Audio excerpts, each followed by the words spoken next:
Tim Bennett. Mob mentality occurs when we as people are influenced by our peers and then adopt certain behaviours. Throughout history, we can see many examples of mob mentality. One of these being the atrocious witch hunts during the periods 1450 to the 1700s, where many people were killed merely for being left-handed or just different in general. Looking at this now, it may seem a far-fetched idea, but during this time, people such as James I strongly believed in the existence of witches, and due to his great power and influence, many innocents were unjustly killed. So, mob mentality. What comes to mind when we hear these words? For better or for worse, mob mentality has remained a key component in contemporary affairs, often affecting the way we think and feel about society and individuals. Although we may dismiss the witch hunts as ancient history, it is indisputable that the society today still experiences modern-day witch hunts. An example of this would be the discrimination against certain minority groups, led by some politicians such as Donald Trump, who seek to gain influence by blaming problems on certain groups and turning the masses against them. Other negative impacts of mob mentality can be seen today in the form of gangs and riots. Most people involved in these will not normally commit such criminal acts, but when part of a group will undergo a change called de-individualization. They will also do this because they are encouraged by others. A recent study in social psychology found that when people are part of a group, they often experience de-individuation. And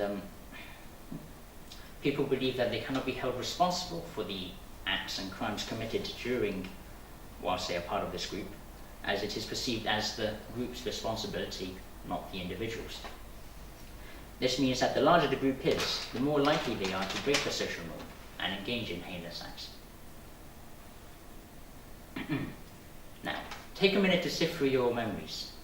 When was the last time you made a decision in complete independence? And when I say independent, I mean a decision unaffected by your friends and family or the expectations of society.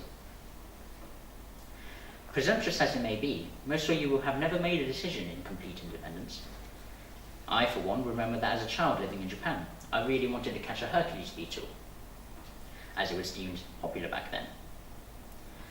I then proceeded to spend the whole month of the summer holidays staking out the local park in hopes to catch said Hercules beetle. Another trivial but serious obsession of mine was Pokemon cards. These were extremely popular when I was young, and so I spent what seemed like a fortune at the time on collecting these. However, I doubt that I would have wanted the beetle or the cards so badly if it weren't for my friends and the attitude in Japan. In this way, mob mentality make the most trivial of things into a serious problem, and it is important to remember that whatever decisions we make, it is crucial to follow our own moral compasses, as doing the right thing takes precedence over everything else. Not only can following someone else's moral compass lead us astray from the path of righteousness, we may also lose ourselves in the process. In conclusion, mob mentality has many negative impacts on our society, and as a race we must cherish individual thought, not dismiss it. In this way we can go on to achieve greater things and prevent tragedies caused by mob mentality. Thank you for listening. Thank you, Tim. Any questions? Why did people hunt witches? People believe that bad harvests during certain years were caused by witches chanting spells, etc., and diseases were also brought by strangers and witches. So people thought that if they hunted the witches and the witches were to perish and die, then harvest would come back again and have a better year of growth.